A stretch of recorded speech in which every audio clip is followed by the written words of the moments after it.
Welcome back to Daily Flash. I'm Mitch English. Let's jump into our parenthood. If you're raising young kids, you know that grandparents can actually be a lifeline when they pitch in to help with your little ones and shower them with all kinds of love. But what if your parenting styles are a little bit different? Well, every relationship deserves healthy boundaries, especially the adult-child and the parent relationship. Here to talk about this very delicate issue is child care and village advocate Florence and Romano. Welcome back to the show, Florence Ann. I'm thrilled to be back. And yes, it's a very delicate issue.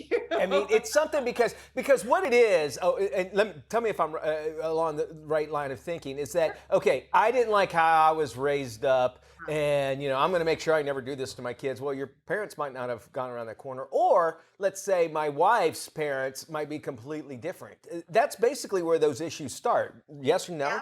Absolutely, you're on the nose. You know, my mom always used to say, take what we did right and use it, take what we did wrong and lose it. And I think a lot of people are like, I'm losing a lot from what happened to me in my childhood. But the truth is, boundaries are important in every relationship, no matter what. Boundaries matter. And it always sounds so threatening when you say boundaries to someone. They think all of a sudden I'm on the defense and I did something wrong and what's wrong with you and now I have to be upset. But the truth is, you want to be able to set these boundaries with grandparents because it is a beautiful relationship. But if you don't ask for what you need, then that's when you get into trouble. That's when you see issues come up with grandparents, when you're not communicating what it is in terms of values, what's happening in your home. Okay, which is actually your very first step on getting a great place between you and the grandparents. You say openly communicate those boundaries, and that's just coming out point blank, correct? Just saying exactly what you need from them. And the truth is, it could be as simple as, you know, call before you come over, or don't give my kid candy all day long. So when I come home, they're bouncing off the walls and they're on this sugar high. You know, grandparents can be this great asset, but they also can't mess up your parenting, you know, because that's going to really, you know, ruin things for you too. You want them to be an extension of the parenting. And of course, you can always let little things go. You know, you pick your battles. You're not everything's a big problem. But again, you want to make sure that you're clear about what it is that your expectation is in terms of them being with the kids, and then also them telling you what they need as well. You know, it's not just a one-way street here. The grandparents deserve to advocate for themselves too. All right, you're saying explaining your choices. Is that saying, hey, little Johnny, I want him to do this because yada, yada, yada? Is that what you're saying when you say explain your choices? It could be as simple as the fact that, you know, my kid doesn't need to wear shoes when they're crawling around on the floor. And yes, I am going to pay extra money for the organic, you know, groceries. I know you think that that's crazy, but it's what I'm going to do.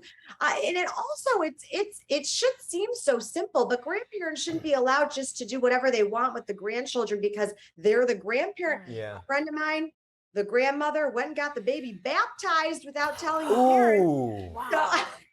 So, I don't even know what you say to that, but there was some issues there, and I think it took a while to recover.